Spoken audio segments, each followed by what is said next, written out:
That's one of the things that we're focused on over the next years, making sure that we can make Polkadot visible, trying to see how we can put a much bigger focus on this vertical of gaming, both from an infrastructure point of view, bring together the best teams that we have here into the ecosystem, find the right tooling, and make sure that we can onboard the best game developers out there.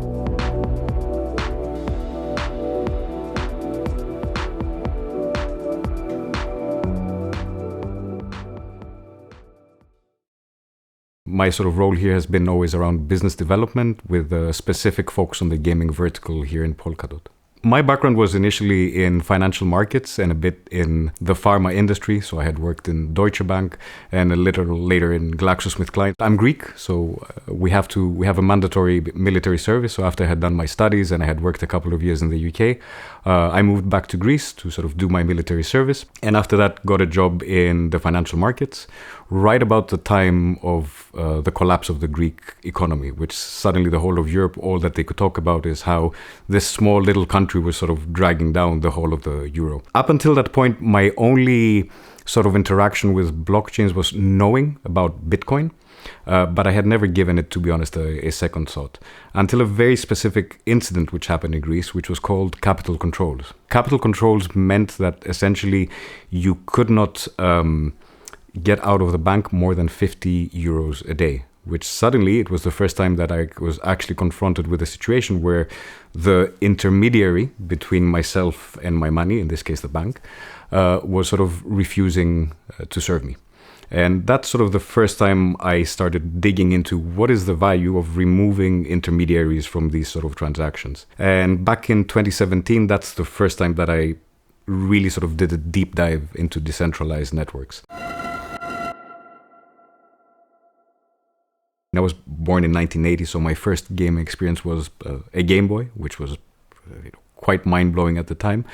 So I've been, I think, through this transition where new technologies have completely changed the way of how we interact with games. So initially it was a single player experience. The criticism was that you were isolating yourself. You were sort of stuck in front of a device, not communicating with anybody else. The first evolution of that, I would say, was the internet, to the point that suddenly we could get to the point that multiplayer games, I could play with somebody else from the other side of the world, which completely changed sort of the landscape. Suddenly gaming was not an isolating experience. It was quite the opposite. It gave me the opportunity to interact with people from all over the world, literally with a click of a button, find common experience which we could, have fun around, argue around. And then sort of we're going now towards the third sort of, I think, iteration of this, of gaming, where from a relationship which was game studios produce something and you're the consumer sort of in buying it, now we're at this stage where user-generated content is becoming a huge thing, where gamers, they can be builders themselves, where we're all contributing to these game economies, which I think is sort of a really, really interesting phase in sort of the history of gaming. I always found quite fascinating this idea of ownership around gaming. And so we, like Polkadot, we tried to create our own sort of solo chain to try to address exactly that sort of problem. It was the first time that I deep dived a bit on the technology, but most importantly, I started, deep diving into these different type of communities. My first lesson, I would say, was the misjudging of how this community works. We thought that we were building a product which would be attractive to both, let's say, the Ethereum ecosystem, and at that point, another ecosystem called EOS. We were taking sort of Solidity, which was the programming language right at that point of Ethereum, and sort of mixing and merging it with the consensus algorithm of EOS. The result was, I think, that we got hated by both of the communities because we were neither here or there. I think the failure of that experience, or our difficulty to be able to build any community, that's where later on I met with Cedric, who's the founder of Ajuna Network, where he was at that point pretty much experimenting with Substrate and the idea of pallets. He saw sort of pallets as a much more powerful tool as compared to smart contracts. Through some initial work through the Web3 Foundation for some grants, we saw this opportunity to be able to launch our own, I would say, sovereign chain, specific on the vertical that we wanted, which was gaming, without really having to care for the security or the operational sort of security of this blockchain. And that was the value proposition that really attracted us to Polkadot.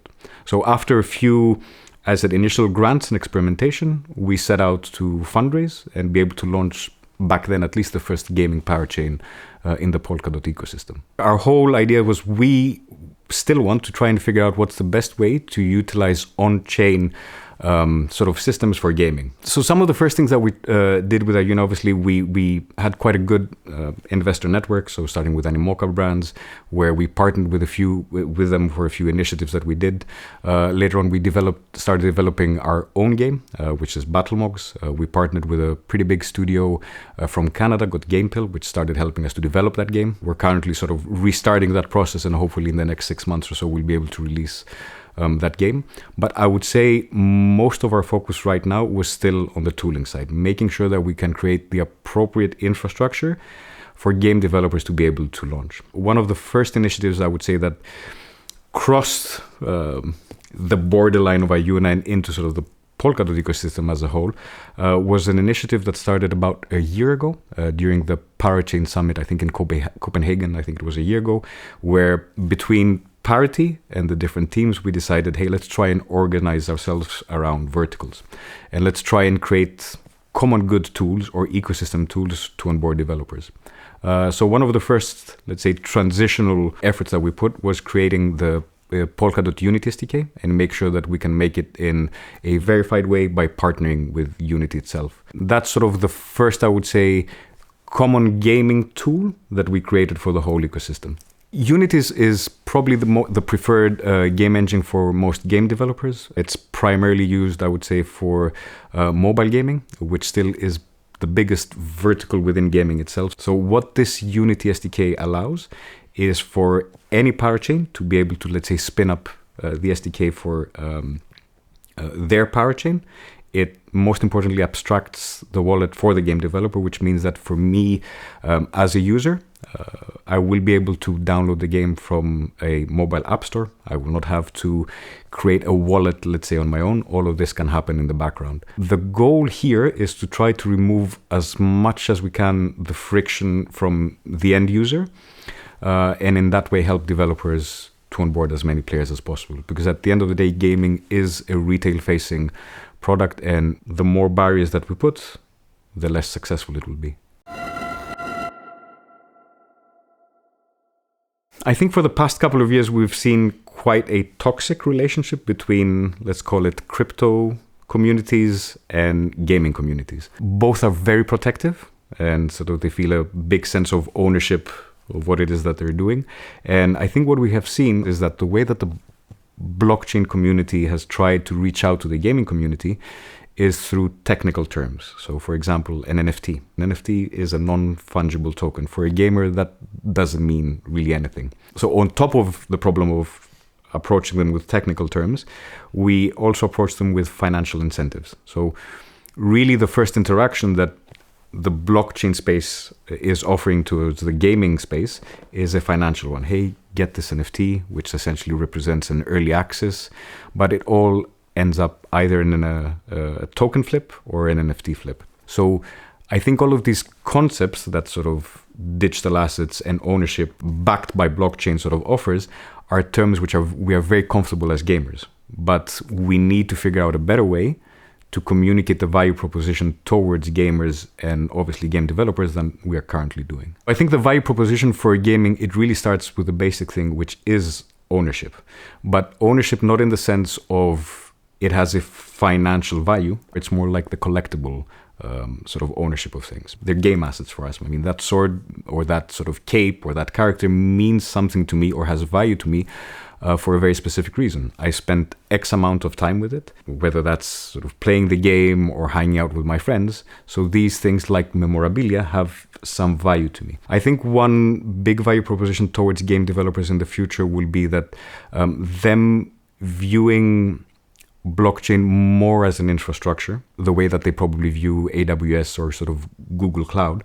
What it can potentially do is create an infrastructure which is much less costly for them to operate. Just to give you an example, for Fortnite, when they have their big sort of events, community events, it could cost them upwards of 20 million just on that day with the amount of people they put in. That's the cloud infrastructure cost given on the amount of concurrent number of players that they may have. So that's potentially something that blockchain, once we figure out how we can both sort of decentralize that infrastructure and spread the cost, could be something which is quite beneficial. A third one, which is interesting but tricky, has to do with governance. So a lot of times gaming communities feel like they're not heard, like they keep complaining, and the reason why they complain is because they care.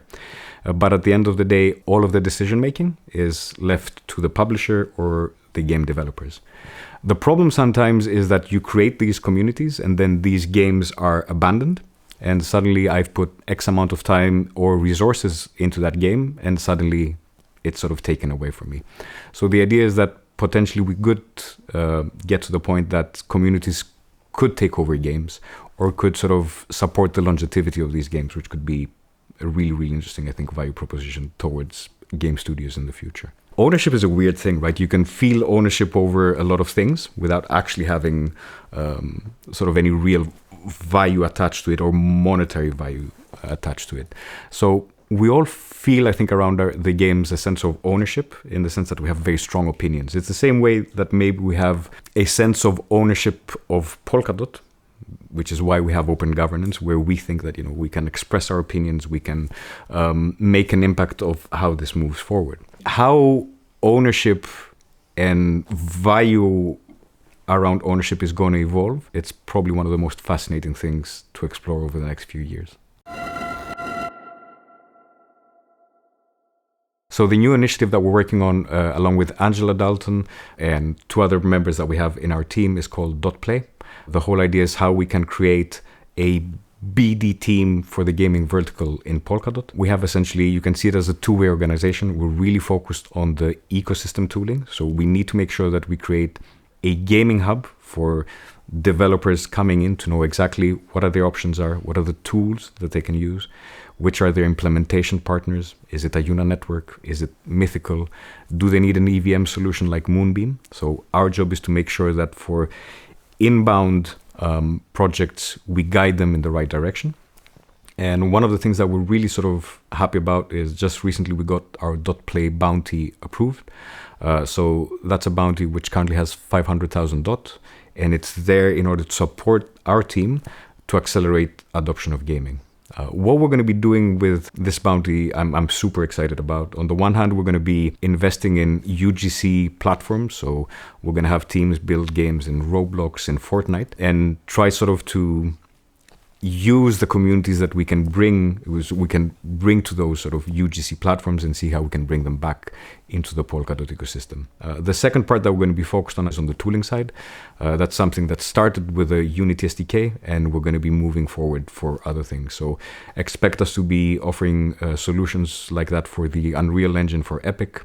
We're going to put quite a lot of focus on making sure that we can abstract sort of wallets here. So whether that's through solutions with Web3 auth or other social logins. The third part that I think that we're really, really trying to focus on is see how we can make sure that in the future, when we have big teams like Mythical sort of trying to onboard in our ecosystem, that we can make sure that that transition is really fast, really efficient, and have those teams up and running in no time. I think it's no surprise to anyone that Mythical essentially took over a year to be able to sort of be ported, let's say, over to the Polkadot ecosystem. It required efforts from both the Mythical team, Parity itself, and a new company, BlockDeep, which is essentially taking care exactly of that. So we need to take all of these sort of learnings and make sure that we can create an onboarding process which is much faster, much more efficient for new projects coming in.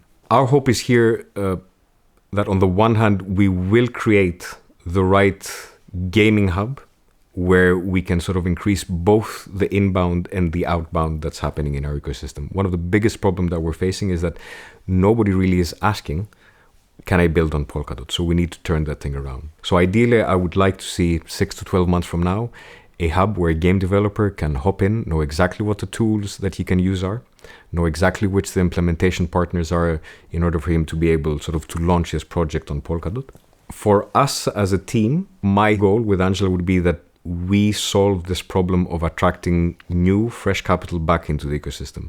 So one of the things that we're going to be doing quite actively over the next 6 to 12 months with the team is that we're going to be reaching out, whether that's to family offices, VCs, and try to make sure that Polkadot and projects launching on Polkadot become attractive again to foreign money. For the gaming vertical in specifically, Mythical is the calling card, right? It's sort of the more recognizable name, or NFL Rivals is the much more recognizable sort of app that I can download and play.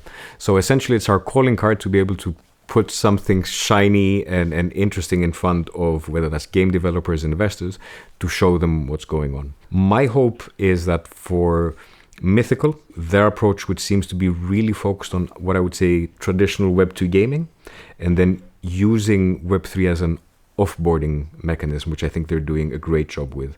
So they have, for example, right now the NFL Rivals, their Pudgy Penguins, which is coming, I think, next year game, which are normal Web2 games I can download on the App Store, I can play, no need for sort of tokens, no need for wallets that I understand with. What they do great is that they understand that from a gamer's point of view, these game assets become, as we sort of previously. So my hope is that Mythical will sort of act as this calling card or this example that we can show to other big studios.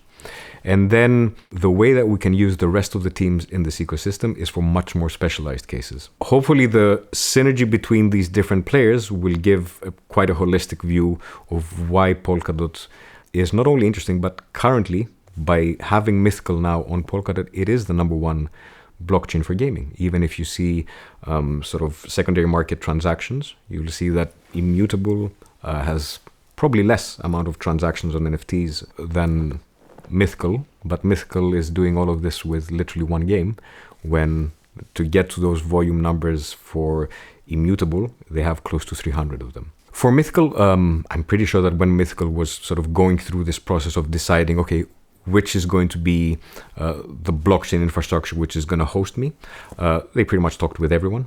And their assessment was that they could see obviously that there was other ecosystems where there were bigger communities or they were more liquid. But because I think Mythical is quite a mature company, they very much realized that what I need blockchain to do is be future-proof, be stable, and have a really, really strong team developing it, which I think is the three things that Polkadot can do really well. I'm primarily currently doing BlockDeep Labs. I've just founded this new company, and what we are doing here is building projects in the Polkadot ecosystem primarily.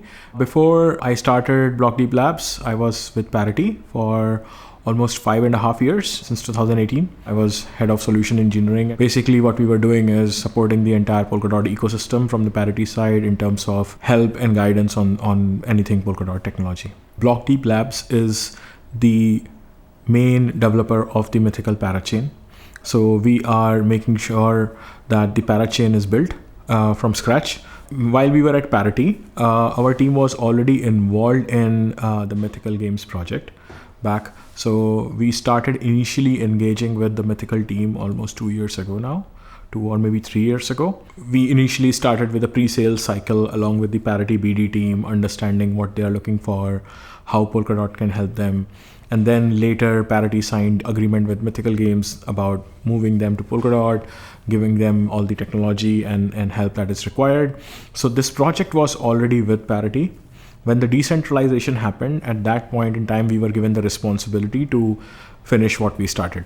Mythical Games decided to come to Polkadot from their private Ethereum chain because of some of these reasons. One of them is primarily decentralization. A private chain is not a decentralized blockchain, right? You can run it in your basement, but that is not what users want. That is not what exchanges want. That is not what your partners and integration providers want. So you want to decentralize. You want to make things public. So a private centralized chain is not a blockchain.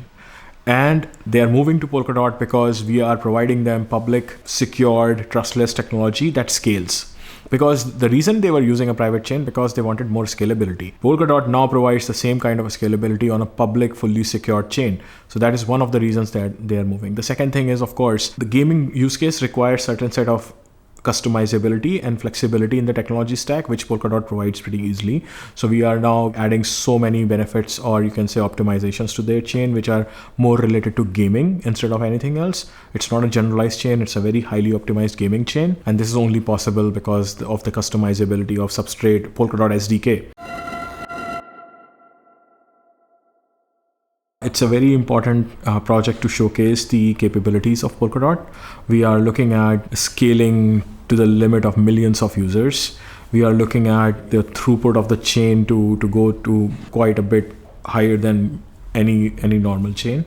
So once Mythical launches and we have all of those users and volumes coming in, then people are going to see, okay, what is the real, let's say, power of Polkadot. We have recently launched upgraded testnet, and the initial set of the mainnet is already live. We are also making sure that all of the data that stays on the old Mythical chain is migrated to the new parachain. And then we are helping their team in supporting the integrations with custody providers, with their own platform and other things, so that the whole stack moves to Polkadot flawlessly, seamlessly. The mainnet is live since March, but it does not have the marketplace yet. So the main roadmap item for us is to make sure that the marketplace goes live for Mythical on the mainnet. That can only go live once we migrate everything from the old chain to the parachain. So that's the next major milestone that we are working towards. After that, it's more about migrating the rest of the assets and the other marketplace that they have. It's called DMarket. After that, it's more about optimizing the chain, making sure that the integrations are working fine, and basically then handing it over to them. So I think for game developers, one of the most attractive things we have in the ecosystem is that we have different implementation partners that they can reach out to. These are the parachains. So just to give you a few different examples of what we can do. Tansy, which is a great example of how to launch your own app chain very easy and very fast. So maybe you don't have to get your own parachain because you can go directly to Tansy and remove sort of all of that background work. When you look at the different sort of type of solutions in here, whether you're developing a very simple mobile game or you're developing a much bigger on-chain economy, you will find the right type of setups. The Ajuna network is purely an on-chain games. There's no EVM. In our case, sort of we're focused on Palette. So for people who are really looking to understand how can I make a persistent economy on-chain, Ajuna is a great implementation partner. And then Moonbeam, which I think was also probably one of the first parachains that launched on Polkadot, essentially offers that seamless transition for EVM games, whether that's coming from Ethereum or anywhere else, where they can jump into this ecosystem. What we need to solve is that all of these different solutions have created a massive fragmentation inside our ecosystem, where that has been quite a big deterrent, I think, for game developers to be able sort of to take that leap and jump in here. But already we are seeing solutions at the protocol level that could probably change that. One example that I can give, which I'm super excited about, is that now all parachains can enable DOT as their transaction token or their gas fee token, which I think is a great way to sort of, again, remove one more layer of complexity for both game developers as well as end users. All they need to care about is one token, which is the DOT token. We're, again, as an ecosystem, going through, I think, a transition from sort of this model of a relay chain and then the parachains on top. It's quite expensive to maintain, and that's sort of the experience that most of us parachains have found, to now core time, which seems like a parachain as a service or sort of parachain on the go, which I think makes for a much more flexible value proposition towards game developers. And again, we're already moving into the next sort of iteration, which is Jam. I think at this stage, our role again is to be much more listening to what developers need, rather than trying sort of to overwhelm them with sort of different narratives, especially when they're still in a test phase. But it's really important for us to make sure as an ecosystem that we get our narrative correctly, because it seems that depending on which team you talk, the way that they would describe sort of what core time is or what Jam is or what this is differs quite a lot. One of the exciting things about the Decentralized Futures Fund, the program that started last year from parity is that it gave the opportunity for different teams to be set up. So, for example, we have the distractive team, which is essentially taking care of marketing and messaging. The .play team, which is focused on the gaming vertical. We have Poki, which is sort of focused on the enterprise level. What I'm hoping to see over the next few months is that between these different entities, we try to narrow down the messaging a lot better. And I think all of these different teams, we need to start working together much more closely to make sure that we're not delivering sort of scattered messages around.